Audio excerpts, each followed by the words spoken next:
अवसर क्या मिला कि मंडोर में एक बार पशुओं के लिए घास की चारे की आवश्यकता थी।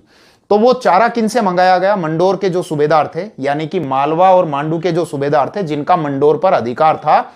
तो मंडोर पर जिन लोगों का, जिन शासकों का, जिन सूबेदारों का अधिकार था, उन्होंने मंडोर के अंदर पशुओं के लिए घास और चारे मंगवाए। और किन से मंगवा लिए?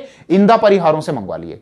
तो यहां पर देखिए, इंदा परिहारों ने और राव चूड़ा ने मिलकर क्या किया कि जो गाड़ियां, जो भी बैलगाड़ियां वगैरह थी, जो चारा लेकर जाने वाली थी मंडोर के दुर्ग में, उनमें घास के अंदर सैनिकों को छिपा दिया। और वो सैनिक जो हैं शस्त्रों के साथ में घास के अंदर बैठ गए।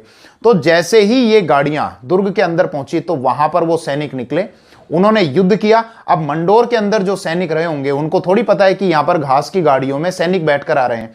तो इसी के कारण वो अलर्ट नहीं थे और यहां पर मंडोर पर पुनः अधिकार कर लिया गया और मंडोर जो है वो इंदा परिहारों का वापस से मंडोर पर अधिकार हो गया। ठीक है भैया। अब इसके बाद देखिए, इंदा परिहारों को यह चिंता जरूर सताने लगी कि अभी तो उन्होंने मंडोर पर अधिकार कर लिया, लेकिन वो शक्तियां जिनसे उन्होंने मंडोर छीना है वो इसी फिराक में तो होंगी कि वापस मंडोर को अपने अधिकार में ले लिया जाए। इसीलिए इंदा परिहारों ने क्या किया?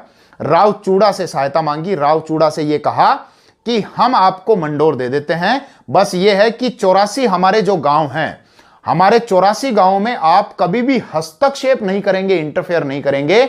और राव चूड़ा से इंदा परिहारों ने यह वचन लेकर और मंडोर उनको दे दिया। मंडोर देने के पीछे यह बताया जाता है कि इंदा परिहार शासकों के जो नेता थे, उन्होंने क्या किया? अपनी पुत्री का विवाह राव चूड़ा के साथ में कर दिया। और राव चूड़ा के साथ विवाह करने के साथ साथ अपनी जो राजधानी थी, जो मंडोर था, मंडोर का दुर्ग राठौड़ों को दहेज में दे दिया।